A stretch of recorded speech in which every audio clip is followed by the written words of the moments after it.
Hello, my friends. Welcome. My name is Shay Marville. I am an entrepreneur, a business and meditation coach, and a mom. And like you, I'm going through the wildness of this once-in-a-century pandemic that has changed everything. I want this space to be a place where we have conversations about the good things, the hard things, the sad things, and the sorrow, the triumphs, and the resilience. May this moment in our collective history be a catalyst for compassion, inclusion, better thinking, adaptation, and well-being. My friends, let's talk. Hello, my friends. Welcome to Let's Talk. On today's show, I have the great honor and privilege of interviewing photographic artist, visual artist, and curator, Michael Chambers. He has been published and exhibited internationally, locally at the Royal Ontario Museum and the McMichael Canadian Art Collection. He was the recipient of the Harry Jerome Award for Entertainment and Art, and his work is a retrospective of light, resilience, and the human spirit. Michael, welcome to Let's Talk. So let's talk. Michael, welcome to Let's Talk. And I am elated to have you as a guest today. It's been a long time since we've seen each other. And I'd love to hear more about what you are doing and how you are surviving this pandemic. I'm doing fairly well considering, and first and foremost, lovely hearing your voice again. We haven't seen each other in about 20 years. I think we last spoke about 10 years ago. So having said that, we've both gone through interesting journeys, and here we are reconnecting. So that I appreciate. I'm doing fairly well.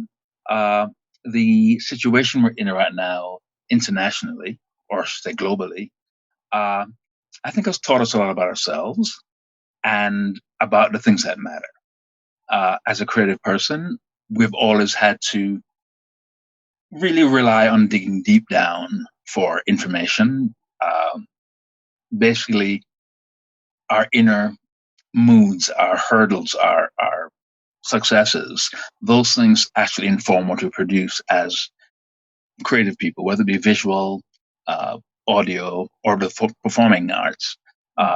It's always been something that has been a source of inspiration. I'm sorry. And with what's happening now, I think we're even more challenged than before because most people are not realizing how much their inner self informed what they produced. Oh, Now we're yes. and now we're spending so much time in our own heads Yes. that we're forced to basically accept that reality. Tell me, for you as a photographer, an artist, I mean, would you describe yourself as a photographer? I shouldn't put that on you. Like, how would you describe yourself and the kind of art you've been I creating? I do appreciate that question. I am an artist first and foremost. My tool, however, is the camera. Um, as a creative soul or creative being, I've always used the lens as an eye and try to compose as much in the shooting process as possible. So I didn't do too much in post. Now, for your listeners, I have to sort of go back a little bit in our history, in the vault, in our archives, to explain that when I started out several years ago, there was no digital. So it was analog on film Yes. in a camera where you had to focus manually. You had to load film in the dark, uh, make sure everything was absolutely perfect, figure out your lighting, uh, and then do your shoots. Now, what is also interesting about that is we had to be so conservative on one hand in terms of how many frames were allowed per roll of film, as opposed to now where you shoot until you drop. And there's a Yes. downside to that as well. Now, the interesting part about analog photography is that even though you have to be more conservative in your usage of frames or a film, you are more, you're freer because nobody's doing the work but you. So you are creating in your head, extending that through the lens, connecting with the viewer, or not the viewer, sorry, connecting with the subject, Yes. which of course, there had to be a certain level of trust involved and respect. Right. And with that, you get your best work possible. In my case, that's what I always relied on. Was your inspiration always to do creative work, or were you interested in moving into advertising and marketing? How did you sort of plot out your career as a visual artist? Um, I felt, and I think you might notice about me in our experience over the years, I've always believed in breaking the rules. Now, when I Yes. started out, yes, when I started out or embarked on this profession or art or photography as a profession, I was always told you can only do one. You cannot be a commercial and a fine art photographer at the same time. The industry will not allow you. They're two separate entities and they have to be treated as such. Uh, I didn't really accept that and challenged it.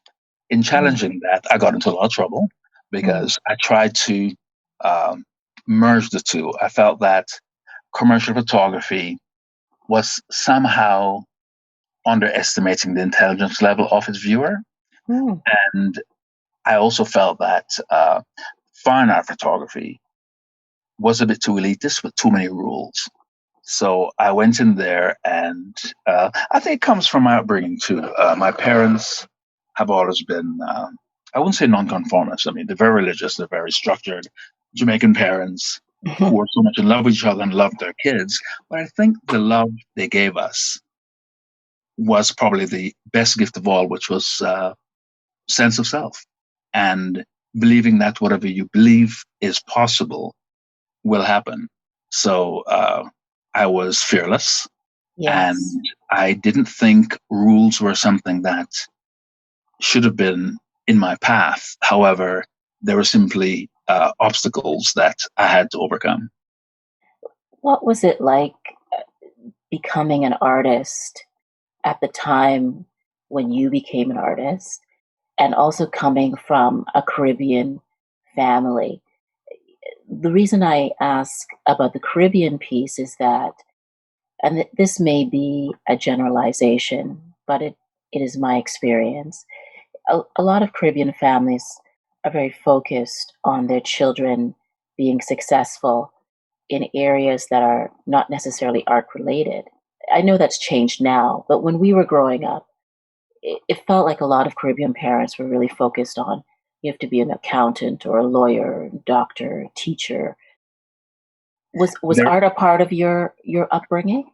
it's ironic you say that because art was a part of my upbringing. I gravitated to art at a very early age. Probably I'm now 6 or 7 years old. I Mm, think I got media attention when I was about 10. However, my parents were quite proud of that, but try in every way possible to discourage me from choosing it as a profession. And I think most Caribbean parents are like that. They introduce you to music because it's a thing to do. They introduce you to sports because that's the thing to do. Arts, expressing and being um, a being of creativity was mm. something that was revered. However, they did not have faith in a system to provide us with a financial stability to have a full life. They were Yeah, right to some extent. no, but I think that's where I think you've hit it. I mean, I think that's where it comes from for a lot of Caribbean parents. They there are all these invisible rules, Yes. and they know them, and they want you to be successful, but they also want you to survive.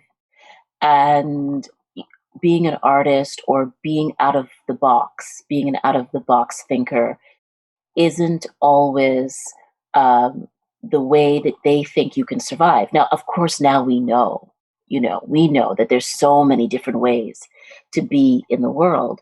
but I'm really curious about how you forged ahead. And it's not like you were just doing, you know, photographs of landscapes. You do very provocative work, that is about the human form, that is about race, that is about sexuality. That it's all of these things, and I'm just curious about how you got the courage and felt the strength to do that. Wow, I haven't really asked myself that question often. And let's see if I can properly answer that. I think I mentioned earlier that love is the best gift of all. The love of Yes. my family and parents gave me the support I needed to be confident. In my confidence, I decided I didn't have to follow a template. Why not create my own? Hmm. Uh, I also chose to. I was a bit of an old soul at a very early age. I remember telling my parents at age 10, not telling anybody how old I was, because people were always asking, "How old is that boy?" Because he was saying things that just really sounds like an old man. However, uh, my approach to life at a very early age was, why not create a language that has not yet been established?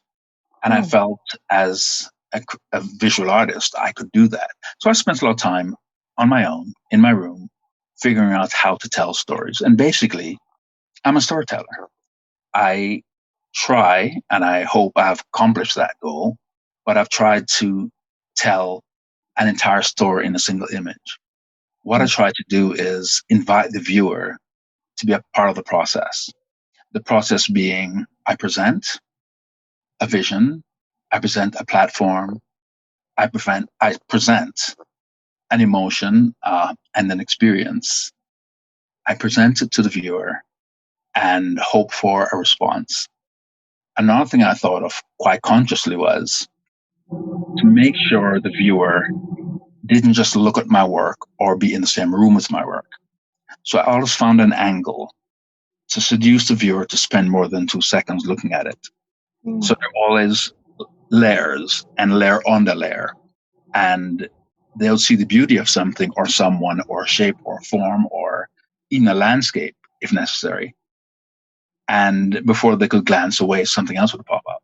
So I like the idea of little surprises. And that got me, it got me a following to some extent. I think it also got me into serious trouble because some people felt my way of pulling them into the image um, was a bit unorthodox because I use the human form sometimes. I also believe that that's how we're created. Clothes are a mask, and a mask is an attitude. So if we wear something that determines how we behave, who is really expressing the truth? So I felt taking away man made creations like garments uh, would take away the mask that prevents us from being whole and from being truthful and to be honest. So I played with those things, and some people got it. Some people felt it was a bit harsh, but I tried not to play much with the sexual energy of a human form. For me, What is even that? What does that mean? You tried not to, or you tried to? You tried no, not to. I tried not to because I felt that we all think of the human body as a sexual tool, and my view on that is it's only a sexual tool if your mind wants it to be.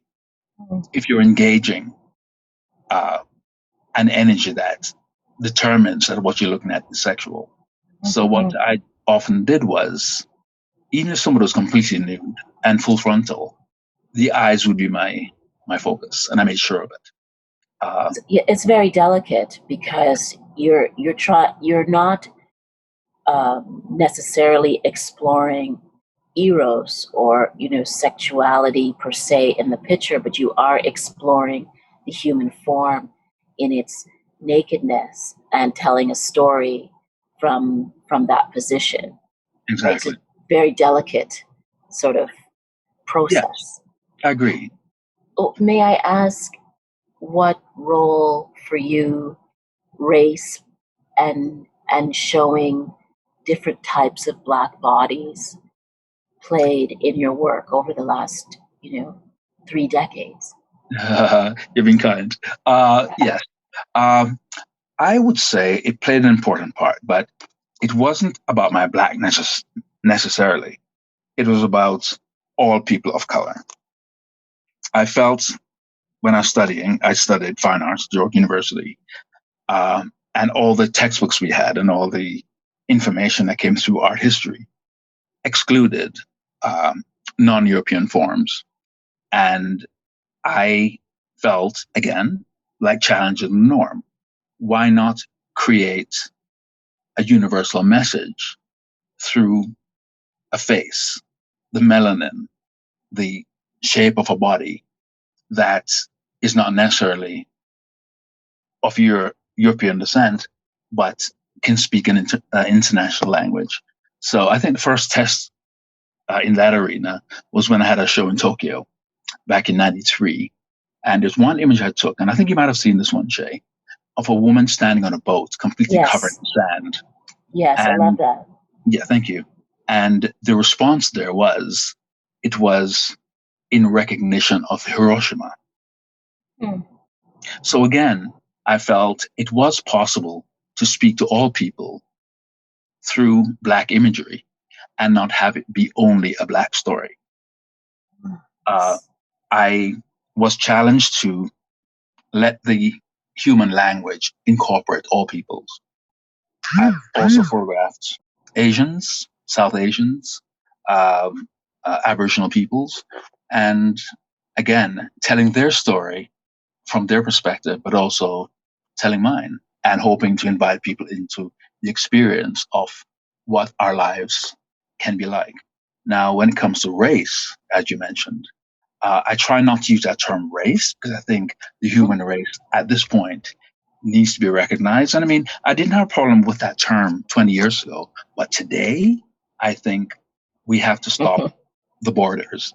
So I try not to use it, but it is relevant, a very relevant term. I think one of the things that I've really appreciated about your work is that you've always been pushing the boundaries, but I don't think it was on purpose. I think it was, I mean, I shouldn't say that. I mean, I don't know. I think it's been about your explorations of people and experiences and stories. And because in your experiences, people from different parts of the world and people who are of different types of Black descent are part of those stories. Those are the stories that you share. That's what I've Yeah, always felt. I think you've nailed it. Yes. And I did so in a naive way as well because I thought everybody would get it. And some people were not. Well, again, this dialogue has not always been happening. So Yes. for you wanting to engage people into this shared experience in a time when we're being informed not by um, uh, structured media empires, but by people sharing their lives and their cell phones. I've always had a problem with cell phones because I'm someone who likes conversations, and I also am someone who likes to speak. I mean, one on one. Mm-hmm.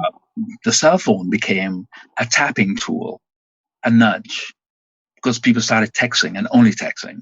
Mm-hmm. Now, with COVID, it's made us reconnect with the absence of disconnect because we are now realizing that many of us are realizing that we like our own company. It's great. We're liking some of the people that we live with. Not everybody feeling that way.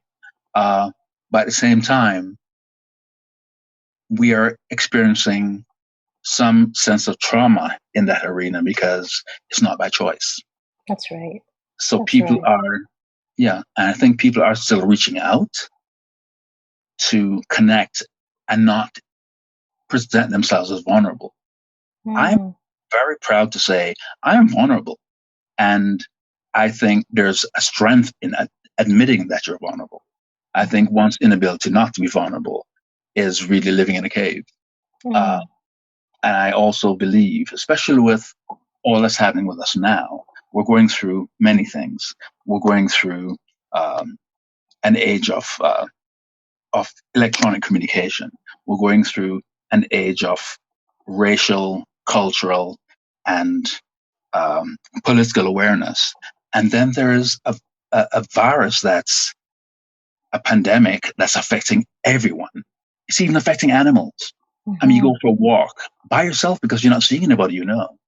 Mm. And you come across wild animals who, for months, they were on their own, mind their own business.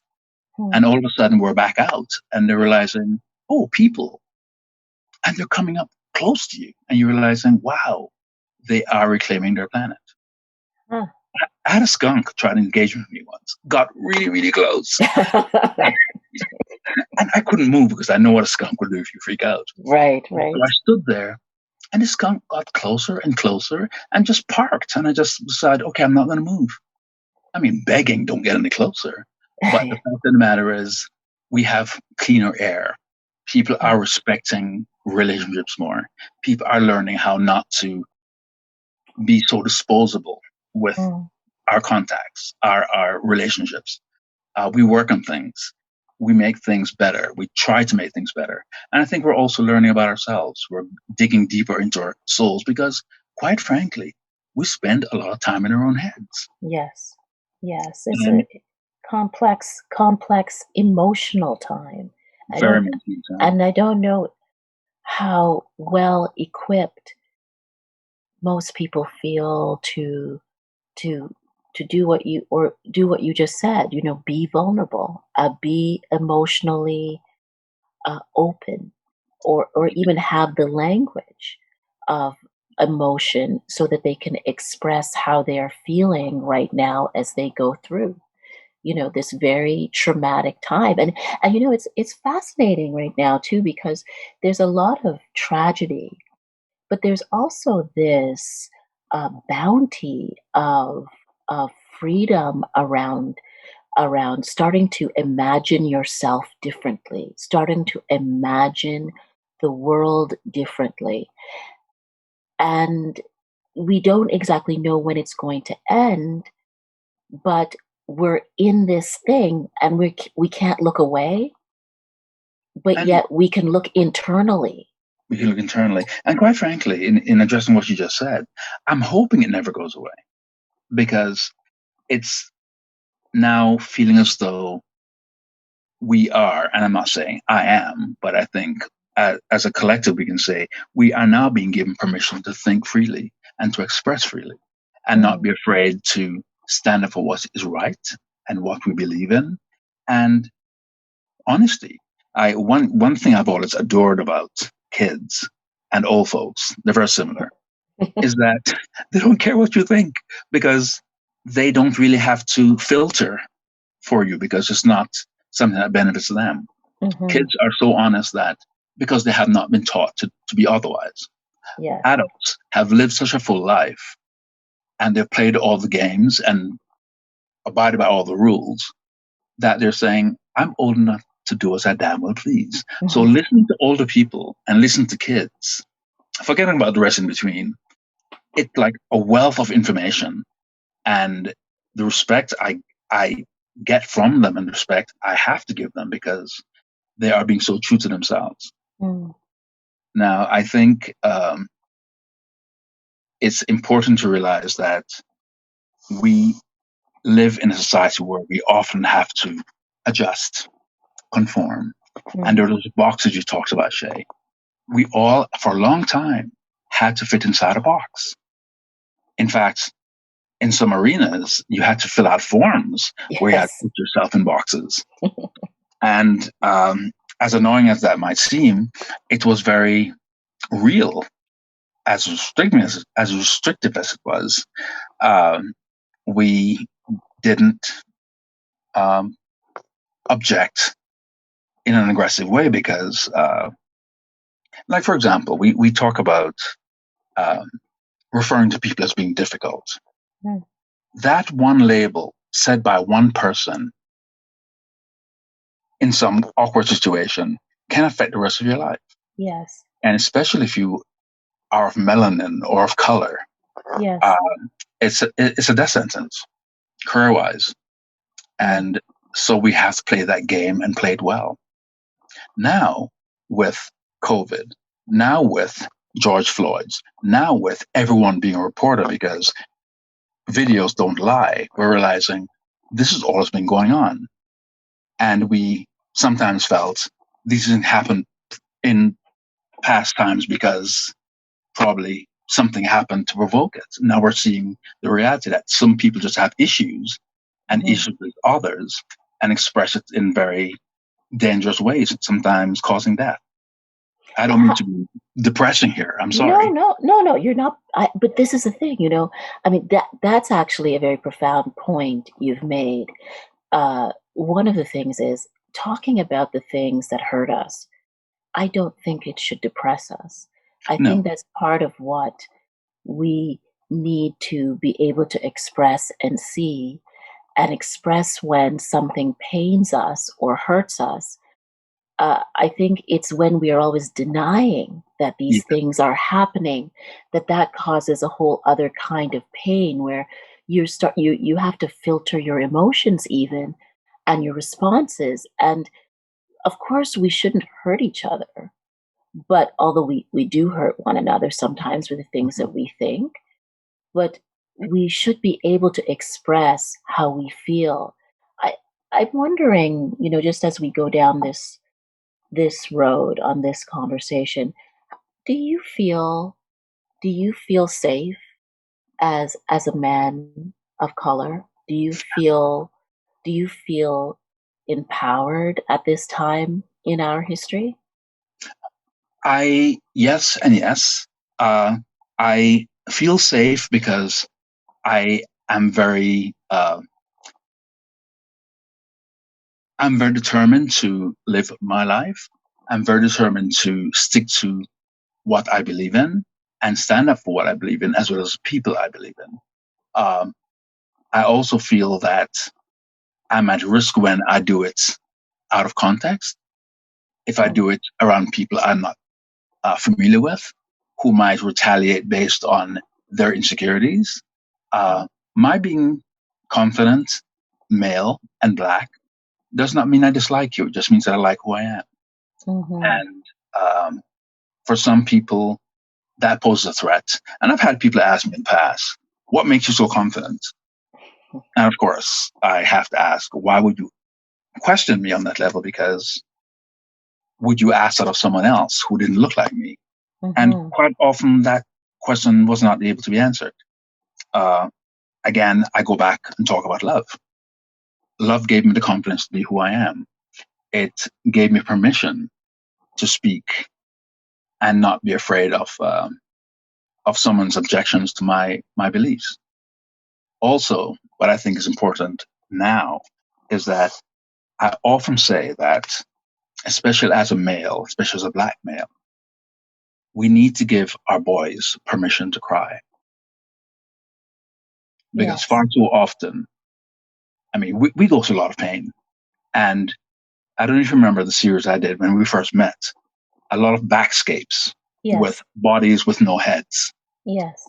And people were basically misinterpreting, saying I was trying to say that people are not thinkers. And no, I was saying that people often perceive us as not feeling pain and not having emotions. So I Hmm. was addressing that. I wasn't sort of giving explanations because I probably was a bit too young, too arrogant. I felt you should be able to get it. But the fact of the matter is, I addressed those issues because I felt that because of slavery, because of our history, um, a lot of people feel that because we survived and can still forge ahead, those things actually didn't affect us that much. Yes, they did. We just had to Yes. learn how to perform otherwise. So we perform to be tough, strong, resilient individuals, and sometimes we are. But the fact of the matter is, sometimes it's a performance that we then embrace as reality. So Yes. I think when we give boys permission to cry, Because as a people, not just any people, but most people around the world, put boys in a different category and Yes. men in a different category. And I'll tell you something very interesting. What I found with COVID, right now we're going through two pandemics. We're going through the attempted extermination of black men, uh, and also going through um, a, a, a virus that could kill us all. So we're going through uh, serious post-traumatic stress disorder, considering we've experienced someone's death in real time before our eyes. You know, so men need places to be safe and feel safe to cry and express their emotions. Yeah, and to feel, To feel. and to feel whether and to It's all men know. too, Jay. It's Yes, all men. all Yeah. men. No, no, I agree with you. And I mean, I have three sons and one daughter, and I'm married to a person that is male. I think it's important for men to survive and succeed and to do well, just as I think it is important for women and all people, whether they are classified as men or women, to be whoever they want to be, and if they don't want to be classified, to not be classified, but Like, to embrace being a human being, which is a living experience, an experience of feeling not only joy and happiness, but to feel your own pain and to feel the pain of others and to understand that we become more free when we understand the pain of others. exactly. Exactly. And I, no, what go I find ahead. sorry, what I find interesting as well over the last year and a half is that, and I'm not 21. I've been around the block quite a few times, and I've been creative, and I've been expressing my inner thoughts, even my own experiences. Uh, Something I never really laid out when I did exhibitions or books. But the fact of the matter is, everything that I produced came from within. Now, what I found is in the last year and a half or so, I've experienced a few things that were interesting and changed the course of the things I did. However, I found that a lot of men who I didn't expect to get support from were there, and I'm going, oh my God, we all have it in us, Mm-hmm. but Mm-hmm. we've been culturalized to feel that to express is to show weakness, and that's why I addressed earlier, vulnerability is bliss. It's a place where you can uh, unload. It's a place where you can share. It's a place where you can express, and you can only get comfort if somebody realizes that you're in pain. Can And you so can you tell me, when you say you've experienced things, what, are you referring to anything in particular, or is there, you don't want to say, or what do you mean when you say you've experienced things where others have been able to recognize your suffering, your pain? um, okay, I've experienced issues with the police. I've experienced um, just basically, it didn't make me a bitter person, but I think my art saved my life. Um, Mm. I've been profiled many times. I did an image once with uh, a man his hair was shaped like a bullseye on the back of the head. Yes, I remember it very well. That was 25 years ago, Shay.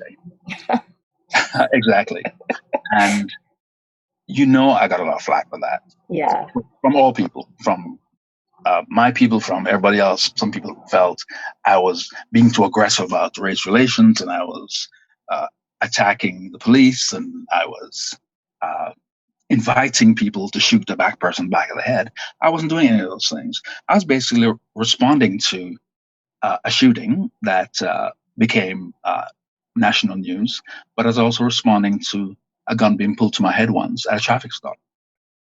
So I didn't like. I'm someone who I don't raise my voice.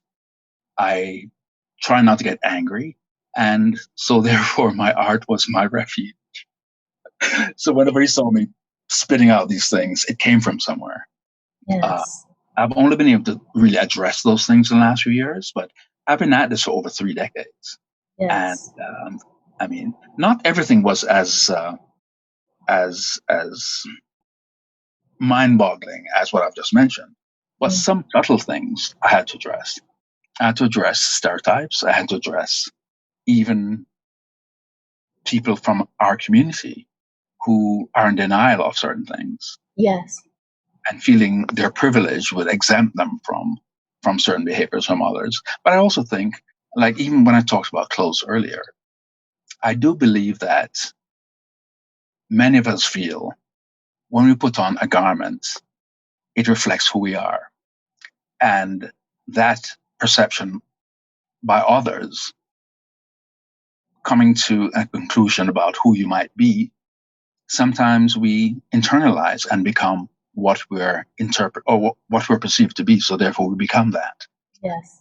Yes. Or we project. We want to project a certain Exactly. mentality or persona that may have nothing to really do with who we are. It's just a performance. And, back to your earlier point about, surviving the traumas of slavery and, the and abuse of Black men and Black women, Exactly. And physically, children. And children. and children, right? Exactly. I think there's this focus on surviving and not necessarily on looking at the results. And I don't mean material results, but the emotional, The damage. Yeah. yes, of surviving. That surviving, very just, like it is for many First Nations peoples who have survived, Exactly. terrible trauma. It you don't just necessarily get over it in one generation. Oh, I'm over it. I can just be free.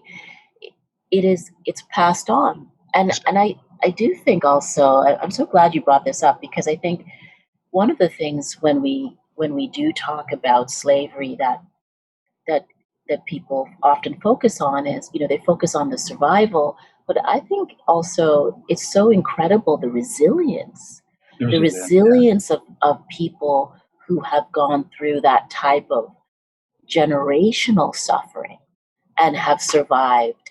It's an incredible act of resilience and transformation and human capacity to Exactly. survive horrible things. And I think what's interesting as well, Touche, is that I strongly believe that the way one is treated determines how they perceive themselves. And I'm 2020, that strange year is what we have. What? How many days left? But it's a year that has taught us so much about ourselves, our surroundings, the people in our lives, and also about human relations.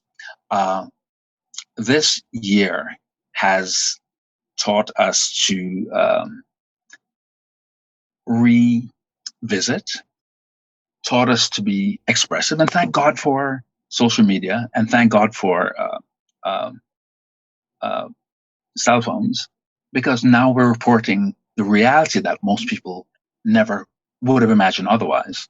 And what I love is the fact that I'm seeing families and structures and communities basically shake the foundation of stereotypes. For example, I was raised by, I talk about my parents because I just feel that I was really very fortunate to have such wonderful people in my life. In Mm. my, however, I always had to fight, and I did this in my work as well. That whole stereotype that black men are absent and black men are not good fathers. It's like, what are you talking about? They're one of the best fathers I know, you know, and Yes. uh, and the love we have for each other. We have Yes. communities, we have families that extend beyond blood. Uh, Yes. if a parent is not present in a marriage, it doesn't mean that there's no love involved. The extended families will pitch in and create a community of support because as people, we all need it. Uh, Yes. I also address that in some of the work, and people went, "Oh my God, what is a man doing with a baby?" No, it's about support. It's about loving. It's about uh, enlightening. And when I hear women and men are doing it too, say to their little babies and their young children, "I'm beautiful.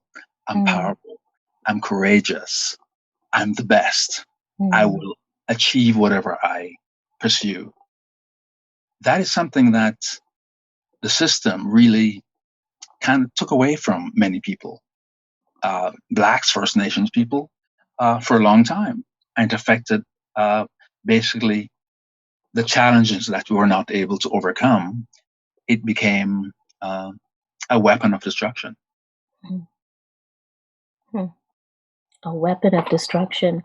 And so now, as you absorb this moment of 2020 and this experience of creating for the last 30 years, coming from this beautiful island and a family that loved you,